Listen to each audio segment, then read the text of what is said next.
여러분의 오후를 확 뒤집겠습니다. 혼란의 시대, 분노하는 국민의 대변자 정봉주입니다.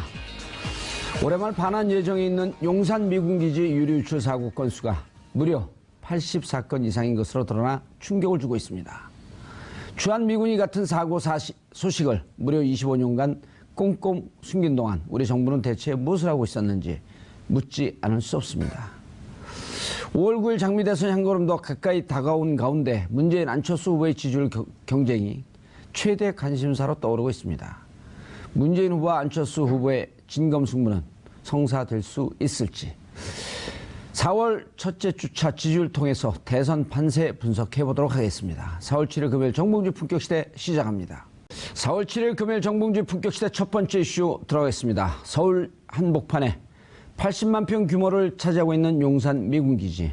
이곳 미군기지에서 지난 1990년부터 2015년까지 25년간 무려 84건의 유류 유출 사고가 있었던 것으로 확인됐습니다.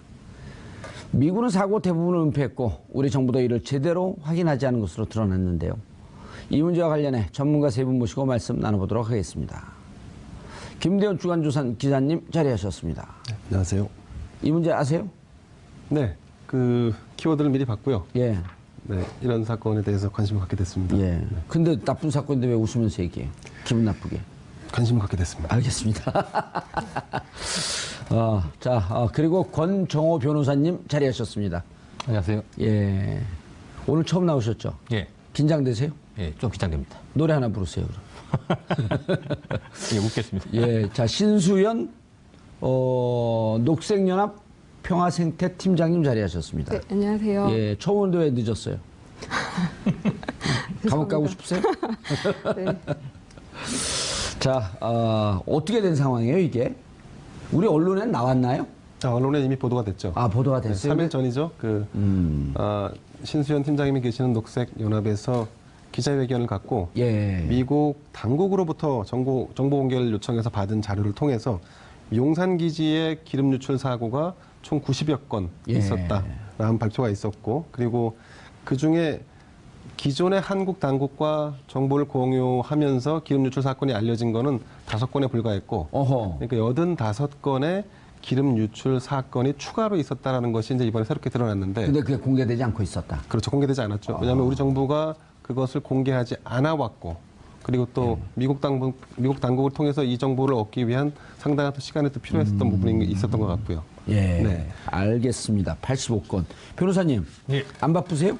네, 괜찮습니다. 아니, 사람들 물어봐요. 좀 반대하는 사람들이. 안 바쁘세요? 왜 이거 뭐 중요한 거예요? 아, 중요하죠. 우리 서울 시민들 뭐 안전, 예. 생명이 이렇게 직결된 문제이기 때문에. 아니, 독성 뭐 그렇죠. 이게 나온 게 또 아니고. 예. 기름 유출인데 뭐가 그렇게 중요하죠? 아니죠. 거기에 뭐 발암물질도 있고. 그래요? 또 척추에 치명적인 손상을 초래하는. 아, 그럼 네. 단지 기름 그런 유출 성분이 사고가 있어요. 아니네요? 그렇죠. 그게 이제 이 지하수로 흘러가서 서울 시민들한테 이렇게 악영향을 줄 수 있는 걸 생각하면 작은 문제가 아니라고 봐야죠. 발암 물질이 있었어요? 기름 유출인데 어떻게 발암 물질이 있죠? 그 기름 속에 기름 속에. 벤젠이라고 하는 예. 발암물질이 기준치보다 뭐 500배 이상 이게 검출되는 경우도 있었습니다. 알겠습니다. 신 팀장님, 네. 일단 전체적으로 우리 그 김 기자님도 말씀을 하셨지만 저건 사건을 밝혀내는 과정. 네. 그런데 이제 전체 이 유출 사건의 개요가 어떻게 됐는지 전체적으로 들어가기 전, 왜냐하면 이 방송을 보는 분들은요, 저 일부러 자료 받고 저는 안 보고 왔어요. 왜냐하면 네. 방송 보는 사람들 아무것도 몰라요. 네. 무지한 상태에서 이 방송을 보고 있기 때문에, 듣고 있기 때문에 우리끼리 아는 척하고 얘기하면 아무 소용이 없어요. 네. 예.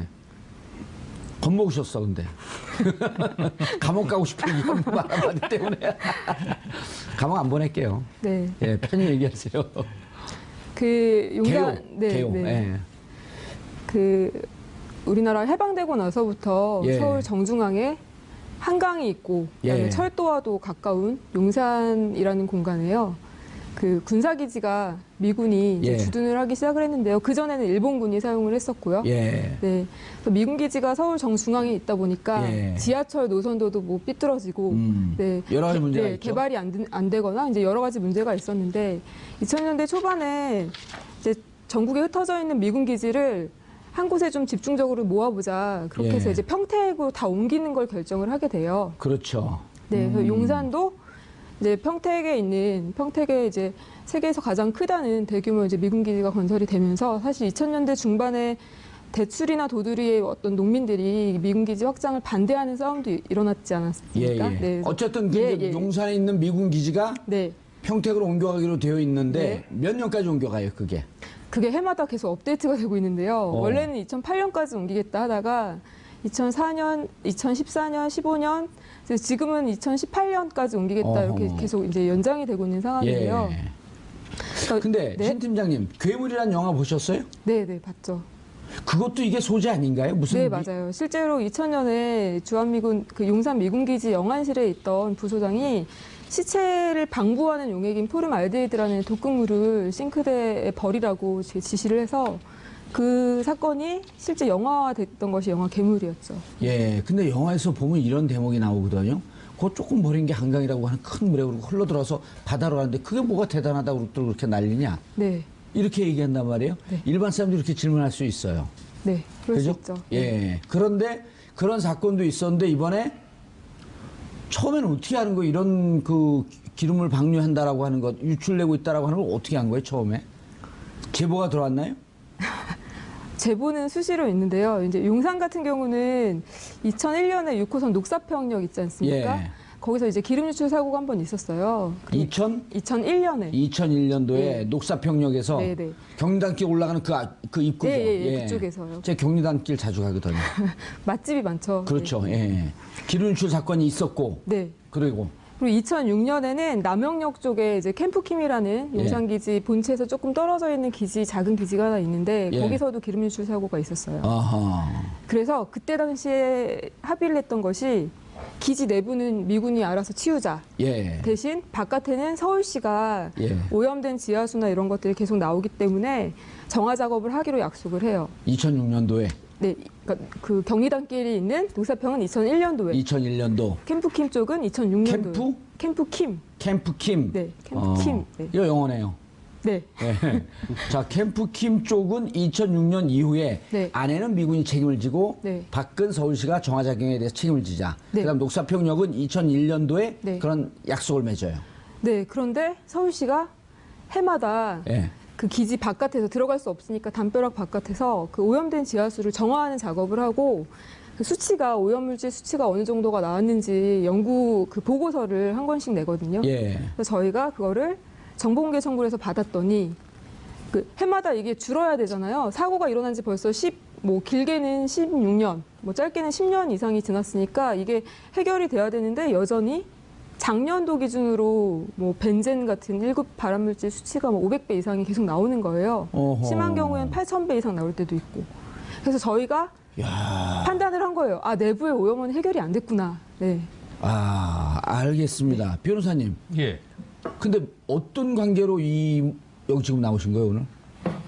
저는 이제 이 용산기지 환경 오염이 이렇게 좀 심각하게 예. 제기되는 근저에는 이 불평등한 한미 소파 예, 행정협정. 예, 행정협정의 예. 환경 조항에 문제가 있다. 아하. 또 그런 문제에 좀 관심을 갖고 예. 나름대로 이제 뭐 소파 개정 불평등한 한미 소파 개정 국민연대라는 이렇게 단체 어떤 대응 어떤 시민 단체 연합도 예. 만들어서 활동을 하면서 거기에 이제 법률 자문을 법률 하시고. 소파 문제에 관심을 갖다가 여기 나온 것 같습니다. 예. 그런데 지금 이 문제는 그러니까 환경운동연합과 그 시민단체 소파 행정 그 한미행정협정 예. 이 불평등한 조약을 좀 개정하자라고 하는 두 단체가 같이 관여해갖고 문제를 찾았나요?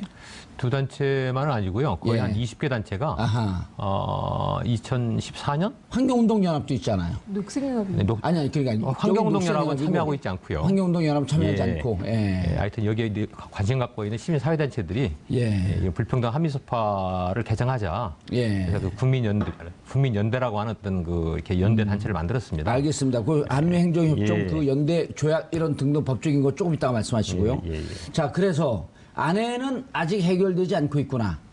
네. 그럼 안에 있는 걸 어떻게 알죠? 알 수가 없어서 저희가 정보공개 청구를 다시 정부를 상대로 했는데 정보 공개 요청. 네네. 예, 정부를 상대로 했죠. 저희가 이제 약간 기지 바깥에서 피켓팅도 하고 매일 감시도 하고 하는데 어느 날 확인한 게 뭐 기름통을 들고 왔다 갔다 하는 사람들도 있고 조사하는 사람들이 기지 내부를 계속 출입을 해요. 그래서 확인해 보니까 어느 조사하는 사람들? 서울시에서 조사하는 사람들요? 서울시는 못 들어가고 그러니까 한국과 주한미군 측이 합의를 해서 내부를 조사를 한 적이 있었어요. 예. 2016년에. 2016년에? 예. 그래서 저희는 그 조사 결과를 발표해라. 예. 그 조사 결과를 공개해달라라고 했는데 이제 비공개 처분을 내린 거죠. 정부가. 조사를 해놓고 네. 비공개 처분을 내렸다. 공개를 안 하고 있는 거죠. 공개를 안 하고 있다. 그래서 저희 소파인데서 이제 공개하라. 예. 그래서 이제 행정성을 제기했던 겁니다. 알겠습니다. 조사, 뭔가 좀 상황이 좀 심각하게 슬슬 가는 것 같아요. 심각하죠. 예컨대 예. 국내 굴지의 대기업이 수십 년 동안 지속적으로 기름을 불법적으로 유출해서 개천에 흘려보냈다. 발암물질이 있는 발암 거죠. 물질이 있고요. 이게 미국에서도 마찬가지인데 미국도 환경 문제에 워낙 예민하게 반응하기 때문에 예. 지속적으로 불법인 줄 알면서 기름을 유출해서 환경을 오염시켰고 결국 궁극적으로는 인체에 피해가 가는 손상을 줬다라고 한다면 사실상 문을 닫아야 할 겁니다. 기업이. 그렇습니다. 그렇죠. 네. 그 정도로 그리고 이제 총수는 감옥 가고. 예, 그거는 뭐 차차할 문제고 어쨌든 그 정도로 중차대한 문제인데 예. 지금 왜 이게 지금 이렇게 크게 확산되거나 혹은 어떻게 더 진상규명 쪽으로 접근하지 못하고 있냐 하면 예. 미군 용산기지라는 것이 일종의 요새와 같습니다. 일반인의 출입이 안 되고 출입증을 가지고 있는 그 군인이나 아니면 제한된 관계자들만 그 안에 들어가서 활동을 하는 거죠. 그 안에는 뭐 아실지 모르겠지만 취해법권 지역 아니에요. 우리 법이 안 미치는 그렇죠, 지역 아니에요. 그렇죠. 예. 게다가 그 안에는 또 각종 위락시설과 호텔도 있고요. 그래서 심지어 일반인들이 그 안에 출입증을 가지고 있는 사람들과 들어가서 같이 햄버거도 먹으러 가고 스테이크도 먹습니다. 오, 네. 저도 먹어봤어요. 네, 그러셨죠. 예. 어쨌든 그렇게 제한된 구역에서 원인을 알 수 없는 유리 유출이 계속 지속되고 있기 때문에 녹색연합이나 이런 단체에서는 이걸 원인을 규명하고 개선책을 마련해야 한다. 그렇지 않으면 뭔가 우리가 알지 못하는 피해가 더 큰. 예, 주변 그 거주민들에게 확산되거나 지금도 쌓여가고 있을 수도 있다. 예. 네, 이런 우려감이겠죠. 알겠습니다. 변호사님. 예. 자, 그러면 이런 유료 유출 사고가 있었다. 예. 그럼 그 내용에 대해서 이게 얼마나 심각한 발암물질이 있다라고 아까 총론만 얘기했는데 구체적으로 어느 정도 내용이 있는지 우리가 알고 있는 범위 내에서 우리는 지금 얘기를 해야 될 거 아니에요. 예. 예. 그래서 아까 우리 시수전 팀장이 말씀하셨는데 예. 이거 서울시의 그 용역 보고서 거기만 해도 거의 뭐 벤젠 같은 발암물질이 이 기준치의 뭐 500배 이상 서울시의 용역 보고서는 누가 만든 거예요? 서울시가 만든 거죠. 서울시가. 예. 아하. 그- 매년? 아까 매년 네, 한다 그랬죠. 예, 매년. 예. 그 예. 관정을 통해서 이렇게 이렇게 모니터링을 늘 하고 있으니까. 예, 밖에서 그러니까 바로 예. 미군 기지 밖에서 예. 조사한 거의 보고서죠. 예. 그리고 이제 뭐 척축에 치명적 손상을 가져오는 뭐 석유 총탄화 수속에 석유. 예. 예. 석유 총탄화 수속이죠? 예, 거기는 뭐 뭐예요, 정확하게? 석유. 석유계 총탄화 석유계 수소. 총탄화 수소. 네. 석유계 총탄화 수소. 예. 어쨌든 예. 좀 위험한 거예요? 예, 그것도 뭐 아까 벤젠 물질 이상으로 이렇게 검출이 되고 있어서 굉장히 심각하고 이것이 시간이 지나면 좀 농도가 옅어지든가 예. 수치가 내려가야 되는데 아니 지난번에 2001년, 2006년 사고가 났으면 그 이후로는 줄어들어야 될 거 예, 아니에요? 이게 줄어들지 않고 또 어떤 애는 뭐 왕창 8,000배까지 올라가요. 그때는 이제 비가 많이 이 와가지고 양반들이 그 안에서 뭔 비가 일을 많이 하고 있는 와서 거야? 예, 근데 비가 많이 와서 그랬다 이렇게 예. 이제 설명을 하고 있는데 비가 오는데 왜 저희가 이제 기지 내부에 들어가지 못하기 때문에 예. 정작 기지 내부에 어느 정도 오염원이 이렇게 있고 또 어느 정도 오염이 심각하게 되었는가 이걸 좀 알지를 못하는 거죠. 그 말씀을 한 번 더 드리면은 예. 그 기름이 유출됐을 때는 조사하는 항목이 5개 정도가 있어요. 서울시에서 한 게. 통상적으로 기름이 유출됐다 했을 기름이 때 유출되면 조사하는 통상적으로 하는 항목이 거. 네. 서울시는 이거 다 했나요? 네, 그 5가지 항목 조사한 게 데이터로 지금 계속 나오고 있는 거고요. 예. 그 5개 중에 이제 BTX라고 예. 해서 네, 벤젠, 예. 톨루엔, 에틸벤젠, 크실렌 이런 물질이 있고 예. 아까 말씀드린 석유계 총탄화수소 그래서 5가지 물질을 예. 이제 조사를 하는데 그 물질이 기준치 허용 기준치에 5가지 물질이 다 위험한 거예요? 석유를 조사하면 그게 나오면 안 되는 겁니까? 네네 벤젠은 뭐 1급 발암물질이라고 하는 것들이고 다른 것들도 뭐 그 중추신경을 손상시킨다거나 예. 뭐 식물의 생장을 불가능하게 한다거나 그런 영향들이 다 있는 물질입니다. 일종의 기름 찌꺼기가 나오는 거일 텐데 네, 네. 그럼 이 기름 찌꺼기는 원래 어떻게 처리해야 됩니까? 원래는 이쪽 밖으로 내보내면 안 돼, 방류시키면 안 되는 거 아니에요? 네, 네. 그럼 어떻게 처리해야 돼요? 미군들은 지들도 먹으라 그럴 수는 없을 거 아니에요? 당신들이 먹으시오 그럴 수는 없을 거 아니에요? 일단 어느 정도 오염이 됐는지 알려줘야 되고요. 뭐 서울시나 예. 환경부에 관계기관에게 어느 정도 오염 사고가 있었고 이만큼 오염이 됐다라는 거를 통보 혹은 공유를 해줬어야 그 사람들은 됐고 원래 이렇게 내보내면 안 되고 어떻게 처리해야 되냐고요? 그 기름찌꺼기가 있으면. 어떤 허용 기준치 이상을 뭐 토양을 세척한다든가 아니면 세척할 수 없는 토양인 경우에 폐기를 해야 된다는 거 전문 폐기 업체를 불러서 예. 폐기 과정을 거쳐서 아, 예. 그거를 안 하고 그런 게 작업들을 비용이 했어야 좀 되죠. 들고 네. 그러니까 그냥 방류하고 있는 거로 보인다 이렇게 판단하는 건가요? 그 손을 안 쓰고 있는 거죠. 네네. 변호사님 이해가 되세요?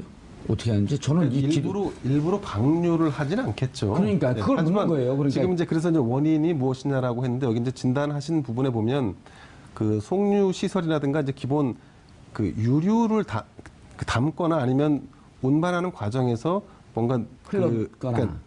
그게 낡아서 예. 거기서 뭔가 유출됐거나 아니면 말씀하신 대로 기름칠을 하거나 이런 장비 시설들이 있는데 이런 장비 속에서 아까 비가 오거나 눈이 오면 흘러 내려갈 수 있는데 이런 것들은 폐유 처리 규정에 맞게끔 정제를 해야 해서 된다. 버리든지 아니면 폐기를 할 때 네. 기준에 맞게끔 해서 오염물을 제거한 상태에서 처리가 되게끔 해야 되는 거죠. 그러니까 이렇게 얘기를 해주지 사람들이 듣거든요. 그러니까 기름이 어떻게 유출되고 어떻게 나왔습니까라고 하는 것을 우리가 들어가 보지 않아서 원인은 모르지만 통상적으로 저희가 입수한 자료를 보면요. 예, 그러니까 그 얘기를 예, 해달라니까 이거 보는 분들이 네. 하나도 못 알아들어요.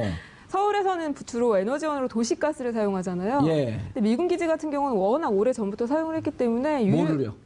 그러니까 그 기지 예. 자체를 그래서 새롭게 도시가스를 뭐 사용할 수 있게 공사를 한 게 아니라 그 송유관을 통해서 주로 기름을 가지고 모든 난방, 다 이제 난방 이런 등등 난방, 우리는 취사 도시가스 쓰는데 등등이 다 기름이에요. 기름을 쓰고 있다. 그러니까 근데 그 저장 탱크와 관이 낡은 거죠. 매우 낡은 거죠. 근데 이제 2000년대 제가 이제 그 포이아라고 미국 이번에 정부 자위법을 통해서 이렇게 입수한 자료에 의하면 예.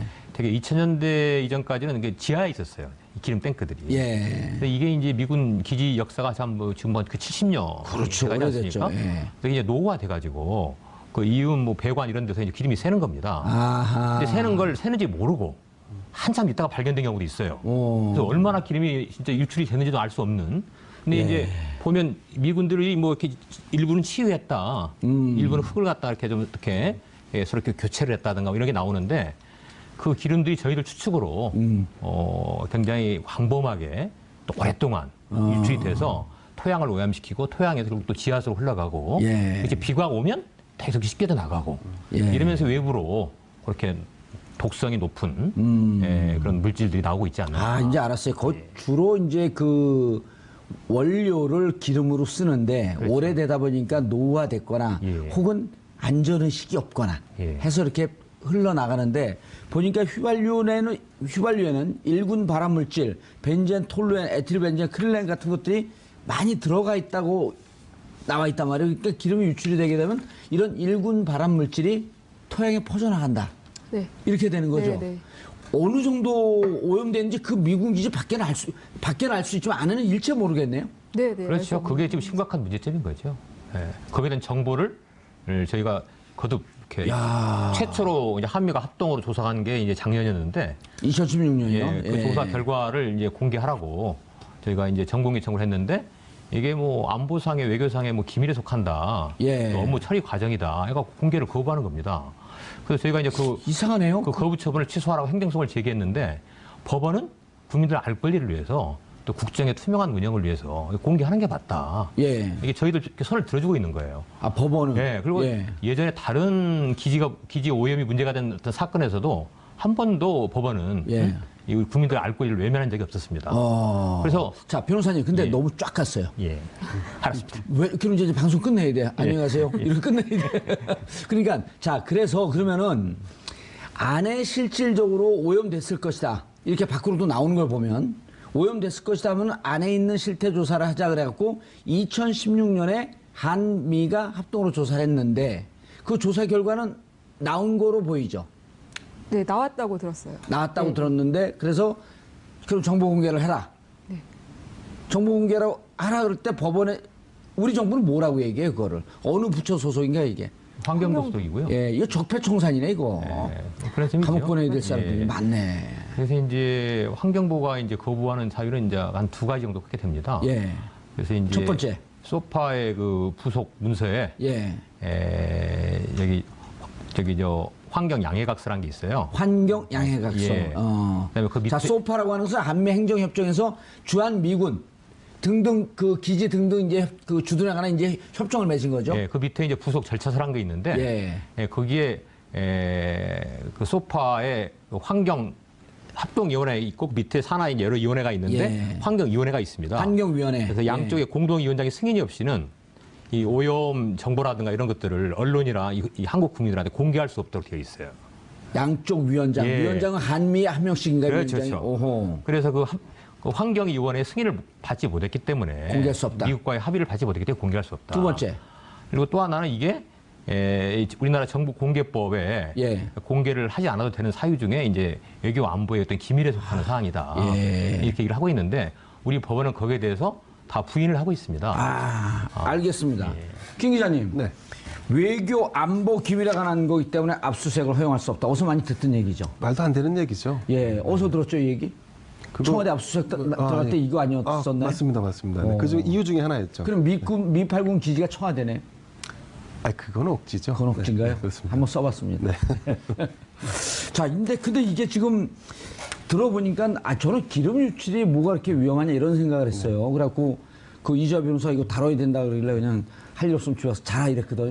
예. 근데 기름에 보니까 발암물질이 있네요. 치명적인 1군 발암물질. 아까 말씀하신 대로 1군 발암물질 그리고 중추 신경계 손상을 초래하는 TPH라고 하는 게 이제 쉽게 말하면 암에 걸릴 수 있거나 예. 아니면 이게 오래 장기간 노출됐을 때 기형아가 태어날 수 있을 만한 가능성이 있다는 거죠. 있고 그다음 보통 정상적인 사람도 허리가 아플 질병에 걸릴 위험성이 있는. 뭐 그렇다고 볼 수 있겠죠. 중추신경. 그렇습니다.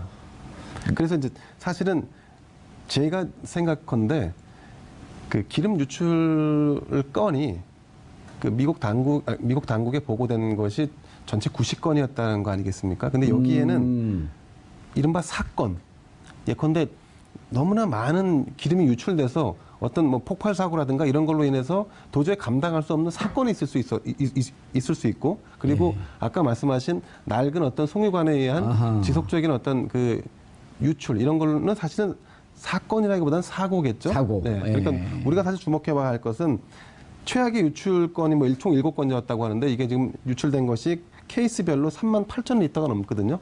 그러니까 어마한 양의 굉장히 큰 양의 기름이 유출됨으로 인해서 아까 우리가 우려했던 발암물질이라든가 중추신경계를 손상할 수 있는 그런 어떤 사건으로 치부할 만한 일들이 벌어졌는데 그게 그 또한 우리 당국하고도 공유가 안 됐기 때문에 한국 사람들은 그 주변에 살고 있는 그 사람들은 그 사실조차도 모르고 있었다는 거죠. 예. 그래서 모르고 이런 위험 물질에 노출될 수 있는 상황을 우리 정부가 제대로 관리하지 않았다. 그래서 문제라고 하는 거죠. 어허. 점점 심각해지는데요, 신 팀장님. 네. 그러면 85건을 미국 정부에다 정보 공개 요청을 했어요. 네. 그래서 얻은 게 85건이 84건. 네. 예? 84건. 84건. 네. 5건은 뭐예요, 그러면 6건은? 총 90건 중에? 저희가 예. 아까 말씀드린 뭐 녹사평이나 캠프킴이나 아니면 그런 사건. 언론사를 통해서 확인한 사건들이 있었는데 크로스로 체크를 해보니까 그중에 그 미국에서 준 자료를 보니까 그중에 저희가 알고 있던 것 중에 6건이 누락이 돼 있었어요. 그래서 그걸 합쳤을 때 90건이 그러니까 미국에서 온 거는 정보 공개 요청하니까 84건은 있었다라고 이렇게 왔나요? 네, 네. 그 내용도 있었나요? 네, 거의 한 영문으로 한 200페이지 정도 되는 리포트가 왔어요. 이거 리스트에 누락된 것도 그동안 확인된 것들 합하니까 예. 아무리 보수를 잡아도 최소 90건. 90건 이상의 오염 사건이 있었다. 왔었다는데 그 사건의 내용을 좀 한번 설명을 해보시죠. 그러면 그 누락된 사건들 200페이지 된 내용들이 아주 구체적으로 나와 있나요? 네, 각 사건별로 사건이 언제 일어났는지, 예. 그걸 처음 발견한 사람은 누군지, 어떤 장소에서 일어났는지, 뭐 추정되는 유출량은 얼마인지 이런 것들이 적혀 있습니다. 그 중에 좀 심각한 걸 한번 좀 소개해 줘 보시죠. 네, 아까 그 기자님이 말씀하신 것처럼 그러니까 그 미군들이 자체적으로 최악의 유출량이다라고 하는 기준이 있어요. 예. 그게 그 3,780리터, 한 3.7톤이 넘는 기름이거든요. 그 사고가 총 7건이 있는데 그 중에 보면은 네. 그 지금 캠프 코이너라고 하는 용산 기지 제일 꼭대기에 있는 예. 네, 그쪽에서 벌어진 사고가 또 2건 정도 있었고요. 네. 그리고 그 사건의 내용이요. 그 사건 거기서 벌어졌는데 무슨 사건이냐고요, 그게. 거기서 사건인데 기름이 어느 정도 유출됐다라고 하는 구체적인 내용이 있을 거 아니에요. 이런 사건이 있었습니다. 하고 듣는 분들이 그게 뭐가 그렇게 심각한데요? 바로 묻잖아요. 네. 이를테면은 어떤 작업을 하고 있는데 유리 저장 탱크에 예를 들어서 뭐 5,000갤런의 기름이 있었는데 사용을 하지 않았는데 어느 날 보니까 없어졌어요? 1,000갤런밖에 없더라. 그랬을 때 4,000갤런은 어디로 갔지? 뭐 이런 거죠. 아니면은 길을 걷다가 배수로 같은데 반짝반짝거리는 기름 물질들이 막 잔뜩 보이는데 예. 이걸 따라가다 보니까 뭐 연료 탱크랑 연결되어 있는 그런 뭐 누유 지점들이 막 발견이 됐다거나 뭐 아니면 공사를 하고 그러니까 있는데 한 건을 가장 심각한 한 건을 좀 정확하게 설명 좀 해주세요. 한 건을. 네. 예를 들어 뭐 이런 사건이나 이렇게 되면 너무 그 뭉뚱그리니까 그 중에 어느 예를 들어 뭐 5,000갤런이 있었는데 실제로 최악의. 예, 최악의 사건 알아야 되거든요. 그러니까 이런 거 신 팀장님. 네. 우리가 보통 여기 있는 분들이 대체로 다 알 것이다라고 하는 얘기를 뭉뚱그려 얘기하면 우리 시청자분들 못 알아듣거든요. 예. 그래서 여기에서 일단 기름 유출되게 되는 발암물질, 그다음에 그 중추신경에 심각한 위해를 주는 이런 게 유출이 되는데 이 중에 84건은 우리는 정보 공개를 안 하는데 미국에서 정보를 받아봤더니 네. 이 사건인데 이 사건은 이러이러한 내용이었다. 네. 라고 하는 최악의 사건을 소개를 해줘 달라는 거예요. 네, 그 1997년에 있었던 사고 같은 경우는요. 예, 그 지금 캠프 코이너라는 아까 말씀드린 예. 예, 빌딩 번호 5102번에서 예. 벌어졌었는데 유출량은 7,620갤런. 그래서 총 유출량이 28,000리터가 넘는 예, 기름이 유출이 됐던 2만. 거였고 28,800리터. 28,000리터. 그 단일 사건으로요? 네, 단일 사건으로요. 오, 그 느낌이 어느 정도 되는 건가요, 변호사님? 그러면 28,000리터면은 1리터짜리 페트병이 그렇죠. 28,000개 페트병이 아니에요? 28,000개 있었다고. 그 기름 다 나간 거예요. 그렇죠. 예. 그러니까 뭐 어마어마한 뭐 최악의 뭐 유류 오염 사고고요. 예, 원인은 뭐라 그래요? 원인은 뭐라고 나와 있어요? 그 대부분의 사고가 다 공통된 원인인데요. 뭐 예. 낡은 유류 저장 탱크 때문이다. 거의 그런 식의 그 미군 기지 내부에 그 건물들이 다 있지 않습니까? 예. 남쪽에는 주로 학교나 아니면은 뭐 그 살고 있는 숙소라든가 예. 이런 게 있고 이제 위쪽 메인 포스트라고 불리는 곳에서는 한미연합사나 작전센터나 각종 그런 건물들이 있는데 건물하고 건물 사이에는 뭐가 있냐면은 그 난방이나 취사용도로 그 공급해주는 기름 저장 탱크가 다 기름 있어요. 저장 예, 탱크가. 그래서 공통된 사고의 원인들은 다 그런 저장 탱크가 뭐 구멍이 났다거나 변호사님, 낡았다. 궁금한 게 예. 아니 그렇게 노후화됐으면 자기들도 기름 손실이 심각하잖아요. 그리고 이게 환경에 대해서 무척 중요시하는 미국 사람들인데 주로. 근데 왜 그 보수하려고 생각을 안 했을까요? 기름도 계속 이렇게 손실되고 그러는데. 그렇죠. 이건 뭐 이렇게 추정할 수밖에 없는 건데 이해가 안 되네. 곧 옮겨갈 기지니까 예. 여기에 굳이 뭐 보수 수리할 필요가 없겠다. 비용 절감 차원에서 예. 뭐 이런 생각을 했을 수도 있고요. 어금니가 썩어 들어가는데요. 곧 임플란트 할 테니까 그냥 썩게 내버려둬라. 이렇게 사나요? 그렇게 안 살잖아요. 그렇죠. 근데 저 미국에서 받으신 자료에 예. 유류 사건 사고의 처리 결과나 개선 내용이 담겨 있지 않았나요? 아, 네, 그런 내용도 있어요. 네. 그러니까 그게 사고가 발생만 했다라는 건 아니고 흡착포를 이용해서 뭐 흡수를 했다. 네, 아니면은 뭐 더 이상 새어나 나가지 않게 차단을 시켰다. 이런 내용도 있습니다. 이게 소량으로 유출된 것을 흡착포로 닫고 뭐 오염된 토양을 갖다가 새 토양으로 이렇게 좀 교체하고 이 정도로 되는데 김 기자님 질문은 그럼 그렇게 유출이 됐던 노후한 시설을 교체했다든지 이런 내용이 없었냐는 거예요. 그런 내용은 별로 안 보였습니다. 아, 수리했다는 부분도 있고요. 예. 어떤 경우는 이제 예산이 확보될 때까지 놔두는 경우도 있고, 그러니까 아까 질문하신 대로 왜 즉각적으로 조치를 안 했냐 했을 때 예. 해외에 있는 미군 기지들도 돈을 써야 되는데 예산이 정해져 있잖아요. 본국에서 예산이 이제 정해져 있을 테니 그 문제가 있고 하나는 환경의식이 부족한 것이 아닌가 생각합니다. 미국 사람들이요? 근데 저희가 이제 취재를 할 경우를 예를 들자면요. 예. 이건 이제 우리 땅이라는 개념이 이제 워낙 강하다 보면 우리가 어떤 피해를 입었냐에 방점을 찍게 그렇죠. 되는데 그렇죠. 근데 사실은 피해를 입었다고 하면 유출이 지속됐던 그 그 기지 지역. 안에 있는 예, 그 기지 사람들도 안에 피해를 있는 봤을 거 사람들이 아니에요. 피해를 많이 봤을 거고 어떤 그 공통적인 질환을 알았다거나 이런 증세가 있었을 가능성이 높거든요. 그러니까 저는 이 자료를 요청했을 때 제가 이 이제 기사 보도를 쭉 이제 훑어봤는데 그러면 우리의 관점, 우리의 시각이 아니라 그 안에서 어떤 공통적인 질환이 더 있었는지에 대한 자료를 추가적으로 미국에 있는 환경단체와 연대해서 자료를 얻었을 경우에는 그러면 이건 미국발로 해서 이슈화를 시킬 수 있고 이 환경을 중시하는 이 사람들이 자국 군대가 가서 해외 파병을 나가 있는데 거기서 어떤 오염을 그 시켰고? 사고나 어떤 뭐 이런 전쟁이 아니라 예. 관리 잘못으로 인해서 집단적인 질병을 알았다는 사실이 드러났을 경우에는 미 그 의회나 미 1차 당국에서 피해자가 미국민이고. 그렇죠. 그러면 미국 당국이나 미 의회에서 가만두지 않을 거고 현장으로 사고조사위를 파견할 거고요. 그게 오히려 이제 우리는 그 데이터를 가지고 현장 조사를 공유하는 걸로 가면 차라리 이 사건을 국내에서 해결하는 것보다는 예. 이렇게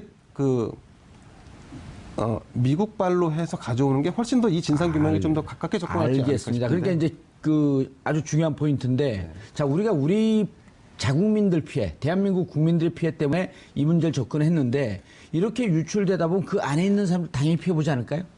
네, 그렇겠죠. 예, 그러니까 그 사람들 피해 보기 때문에 그들의 시설 설비를 개조하거나 했을 터인데 그 이후에 어떻게 대책했는지도 그 자료에 다 나오나요?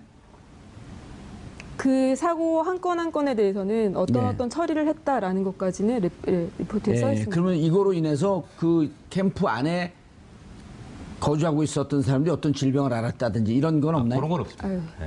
어. 그리고 왜냐면 저희가 환경의 영향이라는 게 뭐 노출됐다고 예를 들어 당장 나오는 게 집값 아니니까. 쓰러지거나 이렇기보다는 오랜 세월에 사실 걸쳐 누적돼서 나타나는데 누적되고 그다음에 우리 입장에서 보기에는 결국은 그 토양은 우리 토양인데 우리 땅인데 우리 토양에 오염되는 게 심각하기 때문에 우리보다 그들의 긴장감은 좀 덜할 것이다. 예. 이렇게 보는 거죠. 네. 근데 지금 김 기자님이 얘기한 게 무척 중요한 포인트인데 만약에 이것이 미국에 알려지고 미국에 있는 우리 해외 파병 나가 있는 미국민이 우리의 실수로 인해서 지속적으로 발암물질에 노출되어 있다? 이거 심각한 문제 아닌가요? 그들 입장에서도. 네, 그 부분도 중요한 포인트라고 생각을 합니다. 예. 실제로 뭐 그 주둔하고 있던 미군이 퇴역한 다음에 병에 걸린다거나 그랬을 때 미국의 의료 보장을 제대로 받지 못해서 증언했던 사건이 예전에는 뭐 고엽제 매립했다 이렇게 증언한 적도 있잖아요. 그렇죠. 예, 그 미군도 사실은 의료 보장 문제 때문에 그거를 공론화한 거였거든요. 용산도 마찬가지로 그런 식으로 이제 어떤 영향을 받은 것 때문에 사후적으로라도 그 책임을 물을 수 있는 그런 것들을 언급하는 것도 중요하다고 생각해요. 미국 같은 경우는 정보 공개를 이번에도 이제 저희가 이제 그런 제도를 통해서 자료를 외국이랑 얻었는데 다른 거죠. 미국 같은 경우는 정보 공개만을 다루는 언론사들이 존재합니다. 그들이 상당히 많습니다. 네. 그래서 그런 언론사를 통해서 과거 약 한 10년 혹은 20년 동안 여기 그 대한민국 용산 기지에서 근무했던 군인들을 익명으로 해서 어떤 통계적인 질병 상태를 자료를 받아낼 수가 있거든요. 그 자료를 가지고 함께 공유하면서 사건 규명을 하면 훨씬 더 접근성이 좋아지고 그러니까 예. 나아지지 않을까 김 기자님 싶은데 환경 녹색연합 네. 오늘 회원을 가입해갖고 좀 예. 도와주셔야겠는데. 중요한 시사점을 주신 것 같아요. 예. 같이 하시면 좋겠습니다. 같이 싫어요. 같이 안 한대요. 저는 이런 사안에 대해서 관심이 많습니다. 그래서 그래요? 예, 왜냐하면 그러니까 이제 장기적으로 무언가 그러니까 퇴적돼 온 어떤 그런 어떤 뭐 이 사건 혹은 아니면 그 발암 물질이나 이런 쓰레기로 인해서 노출됐을 때에 사람들은 당시에는 모르죠. 근데 수시간, 오랜 시간 장기적으로 쌓이게 되면 그게 질병으로 나타나게 되는데 이런 것들은 사실 정부가 나서서 정말 의지를 가지고 하지 않는 이상 거의 드러나지가 않습니다. 예, 알겠습니다. 우리 신 팀장님이 무슨 그림을 하나 가져오셨는데요. 환경 오염 실태를 파악한 것 같은데요. 그거 좀 한번 띄워주시죠. 저게 뭔가요? 저 그림은요. 예. 우리한테 정보 접근이 저만큼 차단돼 있다라는 걸 보여드리고 예. 싶었던 건데 똑같은 용산 그 서울 지도예요. 근데 예. 왼쪽과 가운데 지도는 국내 포털 사이트 지도로 확인했을 때 용산 기지 모습이고 용산 기지를 가리고 지금 노출돼 있는 건가요? 네, 그냥 깊은 산속 같죠. 예. 그리고 제일 오른쪽에 있는 지도는 예. 해외 구글 야. 지도를 보았을 때 지금 그러니까 우리나라에는 다음이나 네이버라고 하는 저 포털 사이트에서 네. 용산 기지를 검색을 하게 되면 저렇게 완전히 정보를 가린 상태에서 노출이 되고 네. 네이버는 그나마 나무래도 심어놨네요. 네? 구글은 사람들이 들어가서 살고 있고. 네. 단적으로 보여주는 것이 아닌가 생각해요. 저희가 이번에 밝힌 것도 예.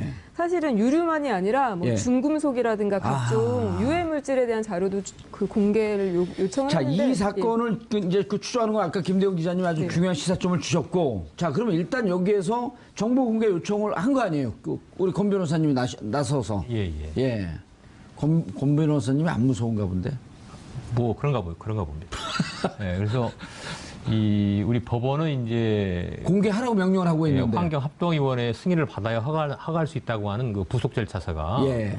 이건 국회를 통과한 조약이 아니기 때문에 예. 조약은 이제 법과 동일한 성격을 그렇죠. 동일한 지위를 예. 갖는 거고 그것에 의해서만 국민의 권리를 제한할 수 예. 있는데 이것 가지고 국민의 알 권리를 제한할 수 없다. 아, 그냥 뭐 저 조례 예. 아래 저 바닥에 예. 그냥 아주 얕은 수준의 합의이기 때문에 무조건 공개해도 된다. 맞습니다. 그래서 국민의 알 권리를 위해서 공개하라. 예. 그리고 이게 투명하게 국정을 운영하는 민주국가에서 맞는 것이다. 예. 그런데 근데 이 환경부는 패소할 줄 알면서도 계속 거듭 이렇게 상소를 하고 있는 것이 이 문제인 거죠.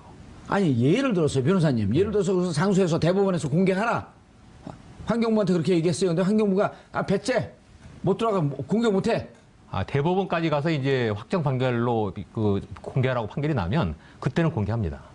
그때는 또 해요? 예. 그러니까 언제쯤 판결이 날 것 같아요? 지금 이제 저희가 1심 승소했고 2심도 승소했고 예. 그래서 저희가 대법원에 상고하지 않기를 바랬는데 연초에 또 환경부가 또 상고를 했어요. 올 연초에? 예. 근데 지금까지 이게 판례로 보면 우리 대법원이 이 판결을 뒤집을 가능성은 거의 뭐 저는 지금 제로에 가깝다고 근데 봅니다. 빨리 판결을 내려줘야 되잖아요. 예. 그래서 아마 이것도 뭐 이 정권이 교체되고 빠르면 상반기에 예. 심리 불속행으로 야 이게 상고를 기각하지 않을까 예상을 합니다. 이게 보니까 변호사님 이런 거네요.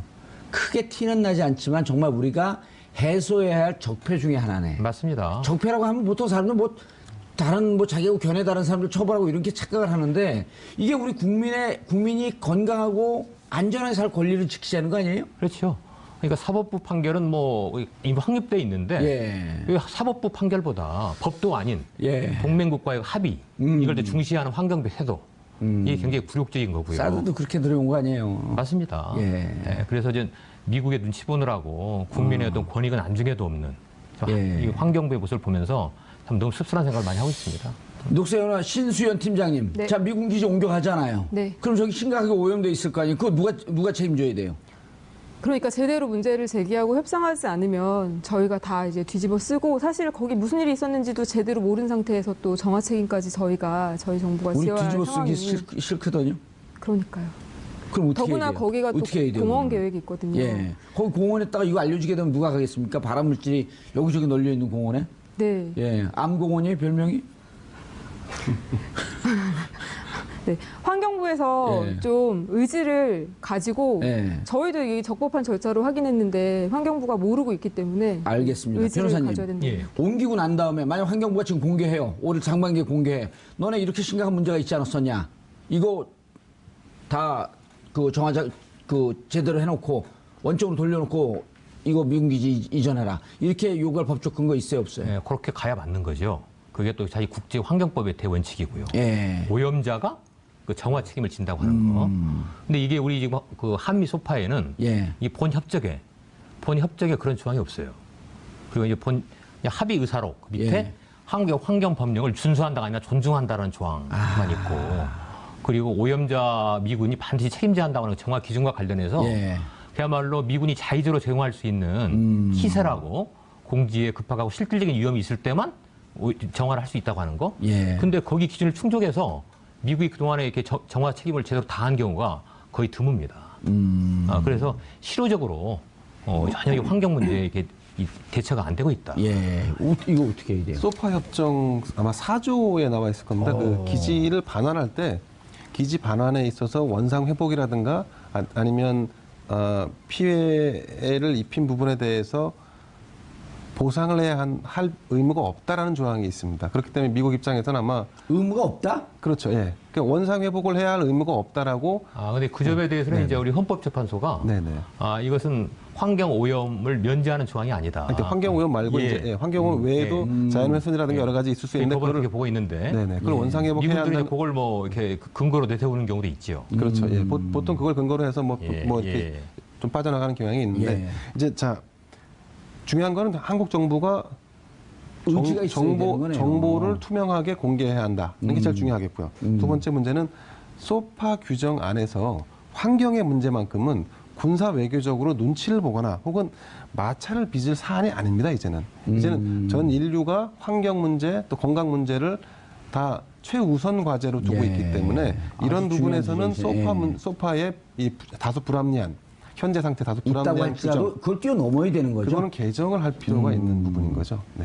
알겠습니다. 그 회사에서 잘리면 어떻게 이런 발언했다가? 아니 소파의 그 규정 자체가 불합리하다 그러면 예. 합리화시키는 것이 당연히 우리 국민의 입장 아니겠습니까? 본사는 그거에 대해서 불합리하다고 왜 생각할 자꾸 것 그렇게 치고 같은데. 들어오세요? 알겠습니다. 웃으면서 마무리하지만 웃을 수 없는 문제입니다. 서울 한복판의 가장 금싸라기 땅 그리고 우리 국민들이 미군 기지가 이전하게 되면 우리 어린아이들이 가서 뛰어놀아야 할 그 공원에 발암 물질이 도처에 널려 있다는 사실을 생각만 해도 끔찍합니다. 환경부가 보다 적극적인 자세로 정보 공개를 하고 문제가 있으면 문제가 있는 대로 좀 해결을 했으면 좋겠다는 생각입니다. 이런 문제를 덮고 또 덮고 또 덮고 하다가 감옥 간 분이 박근혜 전 대통령입니다. 명심해 주시기 바라겠습니다. 정봉주의 품격 시대에서는 여러분의 소중한 의견을 받습니다. 샵 5400으로 주제에 맞는 다양한 의견 문자로 보내주시기 바라겠습니다. 100원의 정보 이용료가 부과됩니다. 한 발 더 깊이 들어가는 시사 분석. 여러분은 지금 생방송으로 진행하는 정봉주의 품격 시대와 함께하고 계십니다. 4월 7일 금요일 정봉주의 품격 시대 두 번째 이슈 들어가겠습니다. 5월 9일 대선이 한 달여 앞으로 다가오자 대선 후보들의 지지율 싸움 및 검증 공방이 한층 격렬해지고 있습니다. 매주 금요일마다 주요 여론조사 결과를 통해 대선 판도를 분석해보는 시간을 갖고 있는데요. 이 문제와 관련해 전문가 세 분 모시고 말씀 나눠보도록 하겠습니다. 자, 김대현 주간조선 기자 계속 자리 지켜주고 계시고요. 이택수 리얼미터 대표 자리하셨습니다. 네, 안녕하십니까. 예, 그리고 박시영 윈즈코리아 컨설팅 부대표 자리하셨습니다. 네, 반갑습니다. 자, 시청자 여러분들께서도 함께 참여해 주시기 바라겠습니다. 샵 5400으로 토론에 참여해 주시면 저희가 반영해 드리도록 하겠습니다. 자, 정당 지지율. 네. 이게 처음에 문재인 대선으로 갈 때 별 관심이 없는 줄 알았어요. 그리고 사람들이 이렇게 뜨겁게 관심이 끌어올릴 줄 몰랐죠. 대선 주자 지지율이요. 예. 네네. 어떻게 되고 있나요, 지금 현황이?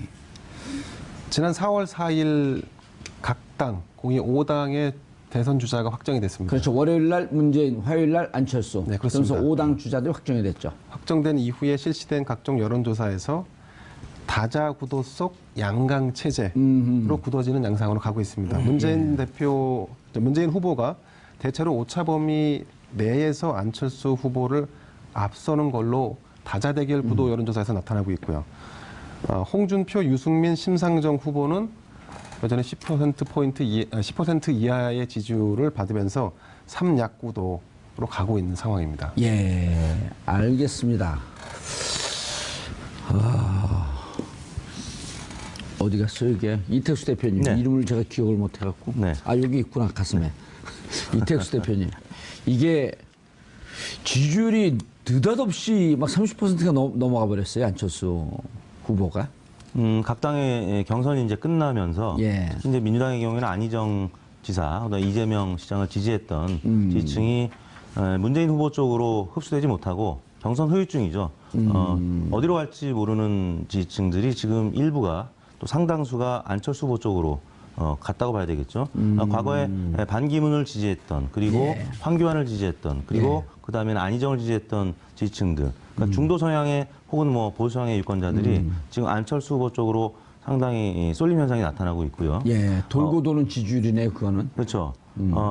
지금 오자 정당 후보들 외에도 김종인 무소속 후보 등이 지금 포함이 돼 있는데 예. 아무튼 홍준표 후보나 유승민 후보가 보수 표심을 흡수하지 못하면서 지금 국민의당 지지율이 오늘 발표된 갤럽 조사에 따르면 22%에 불과한데 안철수 후보의 지지율은 35%까지 또 오른 것으로 나타나고 있습니다. 그러니까 정당 지지율보다 높은 예. 후보가 어떻게 보면 지금 안철수 후보가 유일한데 이제 이게 과연 거품이냐 아니면 계속될 예. 지지율이냐 이거는 여러 전문가들 사이에 논란이 있는데요. 예. 일단 처음에 이제 발표된 일부 조사기관들이 양자구도에서 안철수 후보가 문재인 후보를 앞서면서 예. 여론조사 공정성 논란도 있었습니다만 그럼 이후에 발표된 여러 조사 결과들이 리얼미터를 제외하고는 양자구도에서도 안철수 후보가 문재인 후보를 앞서는 결과들이 나왔기 때문에 실제 안철수 후보의 상승세는 부인할 수 없는 것이다. 다만 어느 정도 견고하고 유지될 것이냐 그것이 이제 앞으로 관전 포인트라고 할 수 있겠습니다. 예. 박시영 부대표님. 네. 얘기 계속하세요. 뭐 질문을 받아야 얘기합니까? 예, 이 방황하는 이 중도 보수표가 있었습니다. 그게 한 15% 된다고 예. 봐요. 이 표가 계속 이제 옮겨 다닌 거죠. 예. 결국 이제 마지막 안철수 후보 쪽으로 이게 집결이 됐는데, 이게 견고하냐, 거품이냐 이런 논란이 있지 않습니까? 그렇죠. 그러니까 지금 안철수 후보 지지가 대략 한 35% 내외로 예. 오가고 있습니다. 문재인 후보가 한 40% 정도로 오고 하고 있는데요. 대략 5% 차이가 나오고 있습니다. 그런데 지금 이게 계속 굳어질 거냐? 예. 저는 그렇게 보여지지는 않습니다. 1차 고비가 왔다. 예. 누구의? 지금 안철수 후보에. 어허, 1차 왜냐하면, 고비가 왔다. 아니, 올라가자마자 바로 고비가 와요? 예, 왔습니다. 그러니까 대선 대통령은 실력도 중요하지만 하늘이 만든다는 얘기도 있습니다. 운빨이 중요하다고 얘기하는데 이게 만약에 지금 여러 가지 악재들이 쏟아지고 있습니다. 안철수 후보를 둘러싼 의혹들이 쏟아지고 있죠. 흔히 얘기해서 경선 과정에서 렌터카를 이용해서 동원 경선 돈을 치르고 불법을 했다. 차떼기, 이른바. 예, 이른바 차떼기 렌터카 뭐 이용해서요. 그게 터졌고 그 다음에 이제 조폭이 연루된 거 아니냐 그 과정에서. 그다음에 왜냐면 조직이 있으니까 실어 날릴 수 있고. 네, 그렇죠. 예? 그다음에 이제 그 부인에 대한 교수 채용과 관련된 의혹이 제기되고 있고요. 예. 그다음에 이제 오늘 갑자기 또 나온 게 신천지 의혹이 좀 터졌습니다. 그래요? 예, 과거에 이제 신천지가 새누리당과 연관성이 높다. 그리고 반기문 후보가 뜰 때도 신천지 의혹이 제기가 됐었는데 이번에 또 이제 국민의당에서 나왔는데 이건 또 내부 제보예요. 국민의당 강원도당에 수백 명의 신천지 그 회원들이 그 조직적으로 당원으로 가입했다. 이거를 내부 국민의당 내부에서 제보가 이루어졌습니다. 이야. 그래서 이게 연일 지금 계속 쏟아지고 있는데 이게 만약에 일주일 뒤 정도에 만약에 쏟아졌다면 어떻게 보면 주말을 거치면서 안철수 후보가 문재인 후보를 역전할 수도 있는 기세상 본다면 그런 가능성이 또 충분히 예견이 됐었는데 지금 이제 어제 그제 오늘 이렇게 터지면서 상승세를 가로막는 요인이 발생했다. 예. 따라서 다음 주부터 일부 조정이 있을 가능성이 커 보인다. 저는 예. 그렇게 예측을 합니다. 이택수 대표님. 여러 가지 이제 네거티브 요인들이 이제 발생을 하고 있는데요. 예. 어, 지금까지는 오로지 독야총총 혼자 달리고 있었던 네. 문재인 후보에 대한 1대3, 1대4로 그냥 집중포화를 그쪽으로 쏟아부었잖아요. 장장 5년 동안.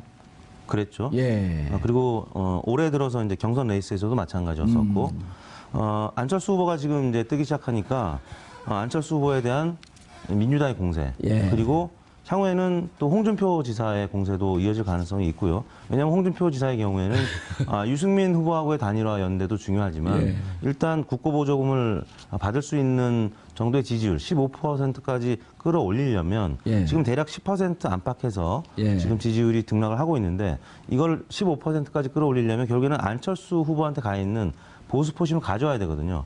근데 안철수 후보에 대한 공세가 지금 아직 홍준표 후보 입장에서는 본격적으로 이루어지지 않았습니다. 지금까지는 문재인 후보나 아니면 유승민 후보하고의 이제 관계가 더 중요하다고 봤기 때문에 지금은 안철수 후보가 일주일 사이에 너무 올라갔기 때문에 예. 안철수 후보에 대한 공세를 홍준표 후보가 이제 본격적으로 하기 시작하게 되면 할 거로 보세요. 홍준표 후보가 뭐 지난 며칠 전에도 이제 방송에서 손석희 앵커하고 설전이 있지 않았습니까? 예. 보통 독설가가 아니지 않습니까? 여느 선거에서 여느 후보들의 TV 토론이면 사실 TV 토론이 크게 영향을 미치지 못해왔던 건 사실인데 왜냐하면 TV 토론이 표심의 강화 효과라고 기존의 지지를 더 강화시키는 효과가 더 많다라고들 전문가들이 얘기하거든요.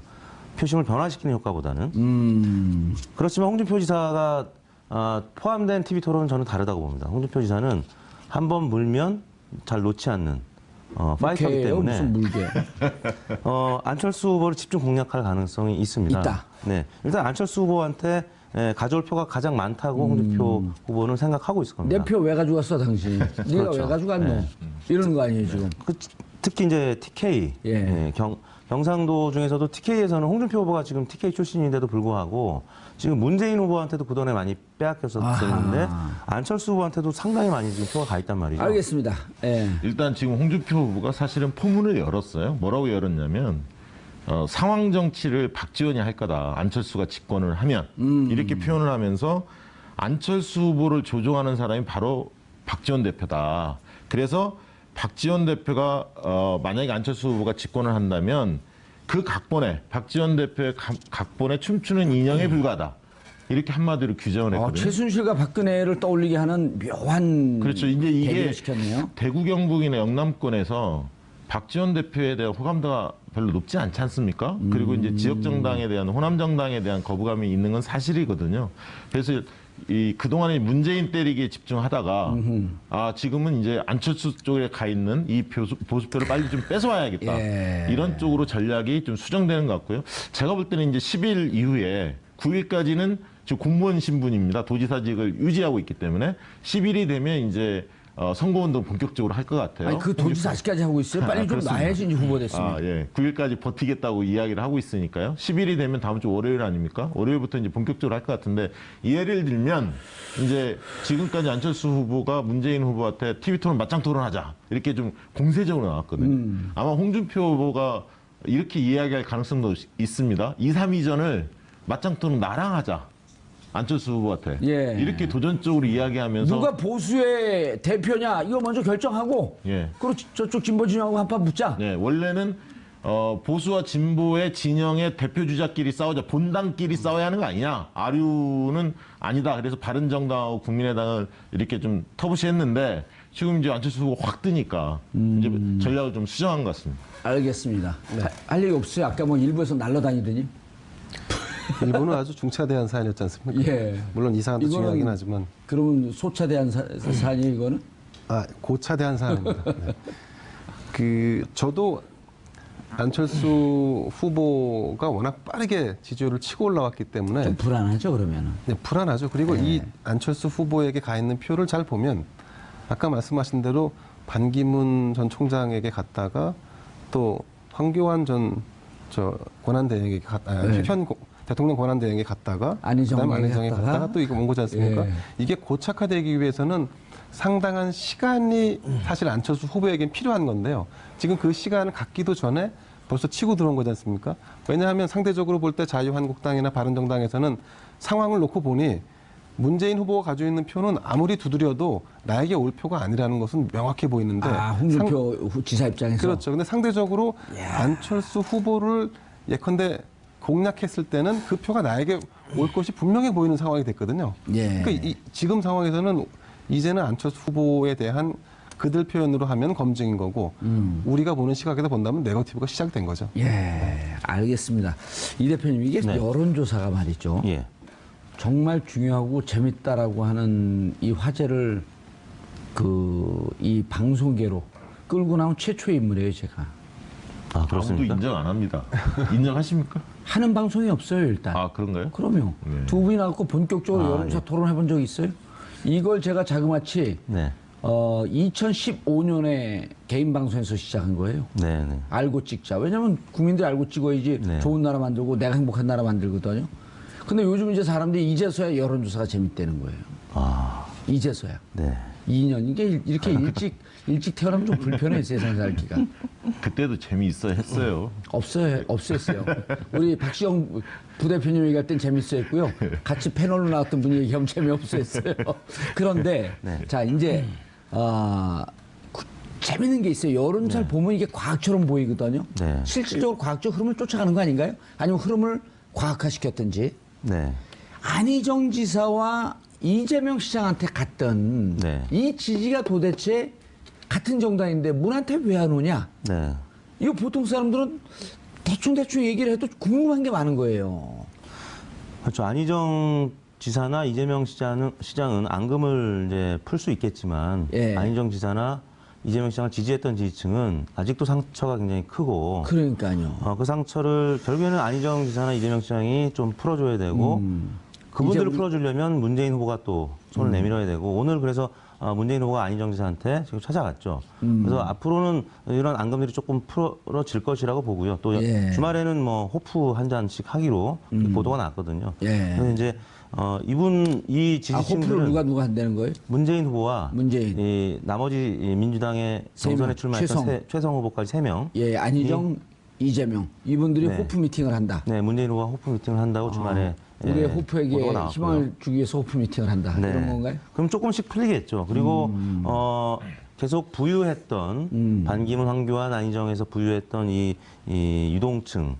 그래서 이제 고정 지지층이라고 아직은 볼 수가 없다라는 얘기이기 때문에 당내에서 그러니까 민주당 당내에서는 이거는 질소 과자다 아니면 맥주 거품이다 계속 애써 이제 평가절하하고 있는데 실제 좀 지금까지 부유해 왔기 때문에 과연 이 지지층들이 문재인 홍준표 후보 쪽으로 다시 옮겨갈 가능성도 여전히 또 남아 있어서 예. 그래서 이제 문재인 후보 쪽에서는 평가절하하는 것인데요.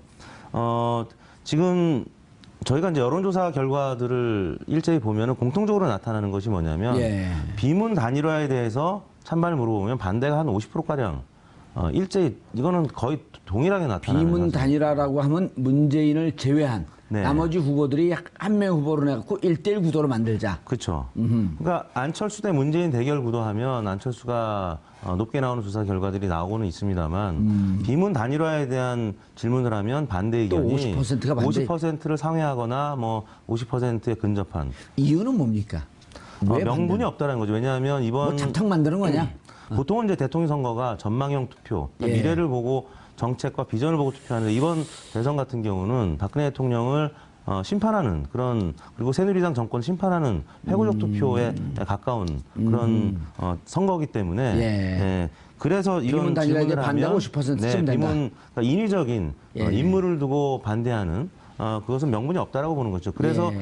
그래서 이제 안철수 전 대표를 지지하는 지지층이 다소 흔들릴 수 있다라는 어떤 징표가 되는 질문이기 때문에 그래서 이제 고정 지지층일지는 조금 더 지켜봐야 될 것 같고 예. 그럼에도 불구하고 이제 워낙 박빙으로 지금 붙어 있고 또 일제히 보수 언론과 또 종편 방송이 안철수 전 대표에 대해서 굉장히 집중 조명을 하고 있고 문재인 후보에 대해서는 굉장히 부정적인 기사들을 최근 며칠 예. 동안은 많이 쏟아냈기 때문에 예. 지지율이 굉장히 지금 접전을 벌이고 있는 거죠. 예, 알겠습니다. 예. 예, 앞으로 이제 쟁점이 될 보충할 게 게 좀 있나요? 제가 다른 질문이 좀 있는데. 예, 말씀하시죠. 다 알아요? 다 대답할 수 있어요? 네. 알겠습니다. 뭐냐면 이제 네거티브인데 네. 결국은 그 지금 이제 문재인 후보가 약 4년 동안 그 네거티브나 혹은 검증으로 시달렸단 말이에요. 네. 실질적으로 그게 많은 분들이 전문가들이 모여서 얘기하게 되면은 제가 그 다른 방송을 안 보는 이유가 전문가들이 이 말은 나오는데 네. 깊게 고민하지 않은 얘기들이 많이 나와요. 뭐 귀추가 주목된다. 네. 지켜볼 일이다. 지켜볼 거면 자기들 얘기를 왜 들어요? 그냥 혼자 집에 있으면 되지. 네. 그래서 분명하게 요 흐름에 대해서 정말 깊게 고민한 듯한 내용들이 좀 나가주면 네. 시청자분들이 판단의 근거가 되거든요. 네. 그러니까 그런데 네. 여론조사마다 들쭉날쭉해. 그래서 제가 궁금한 게 네거티브에 대한 거 궁금한 게 하나 있고 여론조사 기관들이 뭔가 여론을 추적하면서 분석하는 게 아니라 여론을 만들려고 장난치는 거 아닌가 하는 생각도 들어갔고 여론조사 이 회사들 네. 관리하는 법 좀 만들었으면 좋겠어. 그런 그 선관위에서 이제 그런 규제들이 강화되고 있습니다. 이제 그래요? 등록제를 하겠다라고 예. 나서고 있는데요. 규제가 꼭 좋은 것만은 아니죠. 것만은 예. 아닙니다. 그런데 최근에 이제 네거티브요. 네거티브부터 예. 좀 말씀을 드리면 문재인 후보의 경우에는 경선 과정에 제가 볼 때는 가랑비에 옷 젖듯이 이 데미지를 좀 입었습니다. 예. 그러니까 아들 의혹 문제가 제일 컸던 것 같고요. 예. 그래서 이제 그런 부분들을 어떻게 대응할 거냐가 굉장히 캠프는 항상 중요한데 이 문제를 좀 쉽게 본 측면이 있는 거 아니냐. 쉽게 봤어요. 예. 그래서 이제 정유라 사태가 있었기 때문에 조금이라도 그리고 문 후보 같은 경우도 굉장히 좀 깨끗한 이미지가 있었지 않습니까? 그렇기 때문에 진위 공방 문제에 대해서 본인들은 과거 10년 전에 일어났던 일이고 과거 2012년에도 충분히 해명했다 이렇게 이야기를 하지만 고마워요. 그거를 다 기억하는 유권자가 얼마나 있겠습니까? 제가 보기엔요. 예. 그거 정확히 아는 사람은 2, 3%밖에 안 됩니다. 예. 이제 그런 부분에서 대응에 있어서 제가 볼 때 좀 미숙한 부분이 있었고요. 그다음에 이제 이재명 그 후보하고 경선 과정에서 이제 그 재벌 개혁 문제라든가 여러 가지 이 논쟁을 벌이면서 예. 좀 선명한 자기 입장들을 내보이지 못하면서 그리고 몇 가지 또 실수들도 좀 있었죠. 예를 들면 전두환 표창 문제, 또 인사 잡음도 좀 있지 않았습니까? 영입 인사 관련해서 그런 것들이 조금씩 잡매들을 막기 시작해서 이미지가 과거보다 조금 후퇴했다. 저는 이제 그렇게 좀 보여지고요. 이미지가 후퇴했다. 예. 좋은 포인트인데. 그래서 이제 문 후보 같은 경우는 그 경선 과정에서 아까 있던 앙금 때문에 아직 다 붙지 못하는 이재명, 안희정 지사의 지지층이 있는데 저는 안희정 지사의 지지층은 쉽게 많이 붙을 수 없는 구조입니다. 그건 아까 얘기했듯이 무지개 연합의 성격을 띠는 지지층이었거든요. 보수, 중도, 뭐 진보가 같이 망라돼 있었기 때문에 경선이 끝나고 하나로 모여지기는 어렵고요. 다만 이제 이재명 시장의 지지층은 상당 부분 끌어들일 수 있는 표거든요. 그래서 이제 그것은 담대한 비전, 세상을 바꾸겠다. 이런 부분들에 대해서 문재인 후보가 향후 캠페인을 어떻게 해나가냐에 따라서 올 수 있는 부분들이 분명히 여지는 있다. 예. 그렇게 보여지고요. 그다음에 이제 앞으로 이 부분에 있어서 이제 아까 이제 여론조사 기관이 이런 걸 좀 만들어내가는 거 아니냐. 그런 느낌 많이 들어요. 근데 제가 볼 때 2007 거꾸로 언론사가 더 큰 것 같습니다. 제가 볼 땐 여론조사 기관은 자체적으로 조사해서 발표하는 게 별로 없습니다. 다 언론사의 의뢰를 받아서 발표하기 때문에 최근에 이제 논란이 됐던 내일신문 같은 경우도 디오피니언 조사 같은 경우 논란이 좀 되지 않았습니까? 이제 그런 조사의 경우에서도 저희가 볼 때는 문제가 좀 있었다라고 보여집니다. 과거에 6, 7년 전에 주로 사용했던 유선 전화할 때 KT 등재 DB를 사용했는데 그 뒤는 다 RDD로 바뀌어가고 있었거든요. 근데 무슨 과거의 말인지 방식을 몰라요. 좀 예. 고집을 해서 내일신문에서 조사한 게 1대1 구도에서 안철수가 이기는 거로 나왔잖아요. 그렇죠. 안철수 후보가. 그게 네. 무슨 방식으로 했다고요? KT. 등재 DB라고 유선 조사를 40%를 섞었는데 유선 전화로. 예, 그다음에 예. 인터넷 조사를 60%를 섞었는데 예. 이 40% 유선 전화 조사가 2010년 이후에는 다 임의 전화 걸기라는 방식인 RDD 방식으로 바뀌었거든요. 예. 모든 언론사들이. 예. 근데 과거의 방식으로 하다 보니까 과거의 방식은 어떤 방식이었는데요? 그 KT 등재 DB라 해서 인명부 전화번호부에 있는 사람들만 대상으로 조사하는 거죠. 근데 비등재 가구가 굉장히 많아졌거든요. 그냥 무작위로 돌렸어야 되는데 그렇습니다. 그 KT 등재된 번호만 갖고 하다 보니까 예, 그러니까 이제 민주당 지지도 자체가 그 당시에 3월, 4월 달에 조사한 걸 보면 다른 조사 기관에 비해서 한 15% 이상은 낮게 나오는 거죠. 내신문 조사가. 그럼 안철수 지지도 상대적으로 15% 정도 낮게 평가될 네. 수 있는 구조였다. 그런 것들이 풍선 효과를 만든 측면도 분명히 있습니다. 예. 사실은 근데 언론의 문제 중에 예. 우리 김대영 기자가 몸담고 있는 조선일보는 어떤가요? 노코멘트 하겠습니다. 예. 코멘트 한번 조선일보는 최근 보내려고 들어서 여론사를 발표한 게 없었기 때문에 굳이 이제 사례를 들 수는 없을 것 같고요. 예. 일단 내일신문 디오피니언 이 조사는 이제 2015년 11월부터 그 전에 RDD 방식으로 하다가 2015년 11월부터 KT 등재 방식. 네, KT 등재 그것도 2012년 이전에 발표된 전화번호부에서 왜 그렇게 바꿨죠? 그건 이제 비용의 문제일 것 같습니다. 왜냐하면 전화번호부 등재 가구로 조사를 하면 응답률이 20%가 넘게 나와요. 근데 그렇지 않은 경우는 10%대입니까? 10% 이상이 응답률이 높게 나오니까 고의적으로 그렇게 한 건 아니고 비용 네, 때문에 비용 그랬을 절감 것이다. 때문에 아마 그렇게 한 것 같습니다. 두 번째는 인터넷 패널 조사도 비용이 ARS 조사만큼 비용이 저렴하거든요. 그러니까 내일신문은 비용 절감 차원에서 아마 이 방식을 쓴 것 같은데 그동안은 요즘 이 사실은 방식을 다른 여론조사 기관 안 쓴다는 거죠. 거의 안 쓰죠. 거의 안 씁니다. 거의 안 언론사에서 쓰고 쓰는 데는 없습니다. 등재 가구만 쓴 거는 유일하게 내일신문이 그럼 거의 안 쓰는 게 아니라 아예 안 쓰는 거네요. 아예 안 쓰는 거죠. 문제는 이렇게 조사하면 어떻게 결과가 나온다는 거를 조사회사에 일하는 사람은 다 알고 있습니다. 그래요? 그래서 나름은 인터넷 대답을 패널 하세요. 조사. 대답을 하세요. 그래요, 안 그렇죠. 그래요? 등재 가구는 예. 저희 리얼미터도 일부가 반영이 돼 있습니다. 왜냐하면 등재 가구를 쓰는 유선전화 가구가 엄연히 있기 때문에 저희는 일부는 쓰지만. 한 뭐 10% 정도만 아마 등재 가구일 거예요. 근데 유선전화가 40%. 10%밖에 안 되고 그 중에서도 그러니까 저희는 한 5%밖에 안 되겠네요. 근데 이 등재 가구만 조사하면 안철수나 혹은 홍준표나 굉장히 높게 나옵니다. 보수 표심이 높게 나와요. 알겠습니다. 네. 예. 그렇기 때문에 이 방법을 쓴 거는 조금은 문제가 있는데 인터넷 패널 방식으로 이제 보완을 하려고 했던 거죠. 왜냐하면 인터넷 패널은 다소 또 진보적으로 나올 수 있기 때문에. 다만 인터넷 패널 조사는 무응답층이 많아서 또 민주당 지지율이 좀 낮게 나오는 경향이 있습니다. 예. 그러니까 여러모로 민주당 입장에서는 내일신문 조사가 좀 불리하니까 문제 제기를 할 수도 있는데 법적으로는 문제가 안 돼요. 알겠습니다. 네. 조선 일보를 한번 슬쩍 그 치고 넘어가려고 했더니 조사를 안 했나 보네요. 요즘 회사가 좀 어려운가요? 경영 상태가? 아니 뭐 여론의 추이를 반영하는 거는 뭐 여타 언론사도 다 하고 예, TV 있고요. 조선 예. 또 최근에 곤혹한 사정도 경험을 했고 잘 모르시나요? 글쎄 뭐 금시초문입니다. 그냥 뭐 주간 조선이니까 잘 모르실 수도 있겠죠. 예, 아니 뭐 예, 금시초문입니다. 네. 자, 여론조사가요. 아까 이제 지금 네거티브 얘기하다 말았는데 네거티브하고 검증은 종이 한 장 차이예요. 보는 시각에 따라 다른 거겠죠. 예. 그런데 지금 이제 안철수 후보가 조폭 차떼기 문제. 조폭은 정확하게 하면 4개입니다. 네. 차떼기 문제. 그다음 조폭과 함께 사진 찍힌 문제. 그다음에 부인 대학교 교수로 채용되는 문제. 그다음 신천지 연루설. 이런 게 영향을 미칠까요?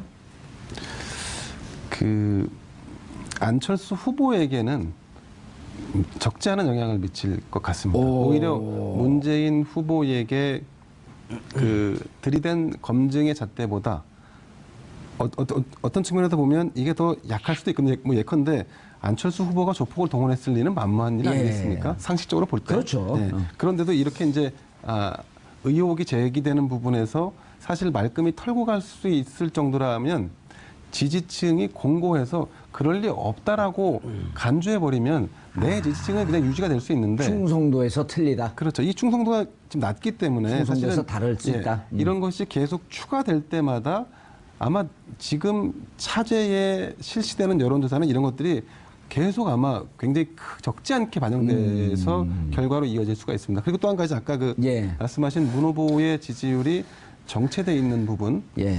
저는 좀 다르게 생각하는데 그 유권자들이 어떤 선거의 독주에 대한 일종의 저항이랄까 거부감 같은 게 있거든요. 또 우리 네. 대한민국 사람처럼 이렇게 저항 정신이 강하고 머리 좋은 사람들은요, 일단 1등 되면 무조건 좀 때리고 싶은 심정이 있는 거예요. 그렇습니다. 그래서 이제 국민은 제가 볼 때 유권자들은 이 완충의 어떤 일종의 조정기를 거친 뒤에 문 후보가 전체를 끌어안을 수 있는 예컨대 우쿨링이라든가 아니면 통합의 메시지, 어떤 민생으로 전환되는 어떤 정책 방향들 이런 것이 우리가 원하는 방향으로 이 사람이 방향키를 돌렸구나라고 하는 것이 느껴지면 사실은 다시. 아까 반영되지 않았던 이재명, 안희정의 표가 다시 이쪽으로 갈 가능성이 높다. 그건 아마 시간이 많이 걸리진 않을 겁니다. 네. 알겠습니다. 저도 그 문제 예. 하나 말씀드리면 지금까지 이제 문재인 후보 측에서는 적폐청산을 많이 강조했지 않습니까? 예, 적폐청산. 예, 그러니까 과거 한마디로 구수, 얘기하면 부정부패 뭐 이런 거죠. 예, 부조리 뭐 예. 이런 것들 그것을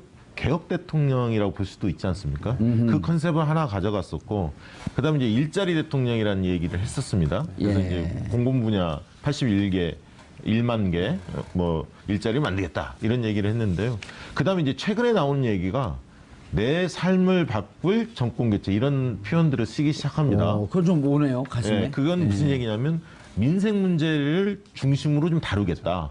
그래서 정권 교체가 바뀌면 구체적으로 뭐 생활비를 좀 절감을 한다든가, 뭐 일자리가 좀 늘어난다든가, 구체적으로 피부에 와닿는 것을 준비하는 것 같습니다. 그것이 과연 유권자들이 흥미롭게 느낄 만한 그런 어떤 파격적인 공약이 과연 나올지 그런 부분이 좀 관전 포인트고요. 두 번째는 싸움의 양상이 안철수 후보하고 문재인 후보와의 싸움의 양상이 과연 안철수 후보가 잡는 게 정권 교체에 맞느냐?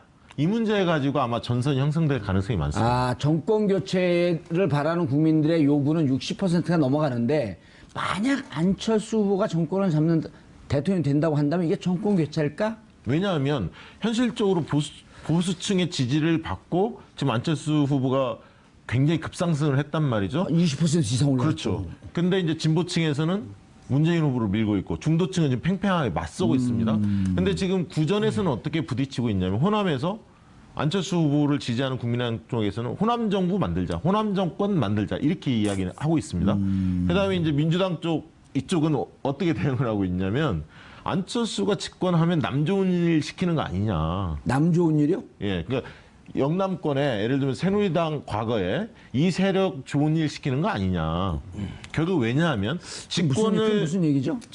왜냐하면 그 사람들이 주로 지지해서 정권을 잡는 거 아니냐. 그러면 정권을 잡은 다음에도 그 지지표를 의식해서 그쪽 행보를 해줘야 하는 거 아니냐. 아, 자유한국당하고 연대나 연정을 할 수 있겠다. 아니 그러니까 그게 지금 대선 전에 연정을 하지 않죠. 그 지지층을 그 이후에. 받아서 당선이 되기 때문에 그 이후에 아하. 40석밖에 안 되기 때문에 미니 정당, 소수 정당 아닙니까? 그러면 끌고 나가려면 누군가는 연대를 해야 하는데 내용적으로 예. 그게 민주당하고 할 거냐 아니면 자유한국당이나 바른정당하고 할 거냐에 대한 입장을 요구받게 돼 있습니다. 아, 그런데 싸웠던 민주당하고는 할 수는 없을 거 아니에요. 아니 그러면 왜 그런 국민의당을 찍을까에 대한 답을 못 주죠. 아, 차별성이 없는 거 아닙니까? 과연. 예. 아, 특이한 관점에 이택수 회사 어디 이름이죠? 네, 리얼미터입니다. 리얼미터. 네. 예. 좀 독특한 관점인데요. 아니, 일반적으로 보는 건가요? 글쎄요, 이제 동의할 수 없나요? 일부 동의하고 예. 또 뭐 일부 이견이 있는데 그럼 다 동의하면 둘 중에 한 분만 나오면 되지 뭐. 예. 아무튼 지금 5자 구도에서 3자 구도로 넘어갈 때 혹은 4자 구도로 이제 각을 좀 달리해서 조사를 해봤을 때 그저께 발표됐던 YTN 조사를 보면은 홍준표 지사가 있는 구도에서만 안철수 후보가 문재인 후보를 이기지 못하는, 그러니까 5자에서는 물론 이제 문재인 후보가 앞서지만 앞서고. 4자, 3자로 내려가면서 안철수 후보가 올라가는데 홍준표 지사가 있는 구도에서는 안철수 후보가 문재인 절대 못 후보를 이긴다. 이기지 못하는 걸로 나오거든요. 야, 묘한 구도네요. 네, 최근까지는 이제 홍준표 후보가 지지율이 이제 답보 상태였고 예. 오늘 심지어는 홍준표 후보가 한국갤럽에서 조사 결과를 발표하니까 한국갤럽 못 믿겠다고 아예 실명을 거론하면서 비판을 했어요. 왜 내가 7%밖에 안 되느냐. 지난주에 쿠키뉴스 조원 CNI에서는 내가 15%인가 10% 중반으로 나왔는데 내가 7%밖에 안 나와? 한국갤럽 못 믿어. 나 원래 안 믿었어. 이렇게 아예 인터뷰를 했습니다. 아주 재미있고. 이게 여론조사 방식에 따라서 달라지게 나옵니다. 예. 지지율이. 왜냐하면 한국갤럽은 그 무작위로 물어보는 식이라 그랬죠? 원래는 이제 보기 없이 물어봤는데 이번 조사에서는 이름은 호명을 했습니다. 아하. 그래서 이제 4%에서 7%까지는 뛰긴 뛰었습니다. 홍준표 예. 후보가. 그런데 ARS로 해보면 샤이 보수라는 사람들이 응답을 좀 합니다. 그래서 홍준표 지사가 10%를 넘어가요.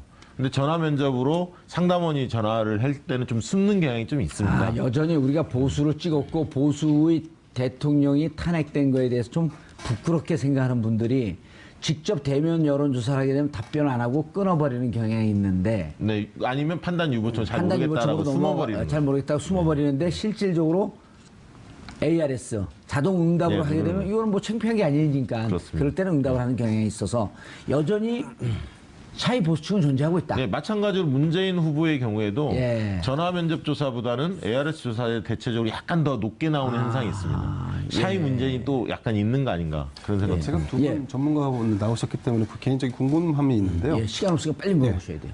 홍준표로 단일화된 상태에서 1대1 여론조사, 그러니까 홍준표 후보와 문재인 후보의 여론조사 이런 거는 원래 하지 않습니까? 그러니까 그것도 할 수가 있는데 홍준표 지사의 지지도가 어느 정도 올랐을 때는 그런 조사들 할 겁니다. 근데 지금은 그러나 양강적으로 예를 들면 한 하니까. 20%를 육박한다든가 이러면 충분히 그 가능성도 있기 때문에 할 수 이게 있는데 중요한 지금이 포인트, 아니어서. 중요한 예. 포인트라고 생각하는데 어쨌든 그 아까 말씀드린 대로 지지율이 다시 출렁거리고 있기 때문에 네. 지금 이제 문재인 후보가 다소 다음 주 되면 이제 지지율이 올라가고 안철수 후보가 조금 내려가는 현상이 이제 네. 나타날 걸로 예상이 되는데 그렇게 되면 우리가 죽었던 카드라고 생각하는 단일화라든가 아니면 연대가 그 불씨가 다시 살아날 수 있거든요.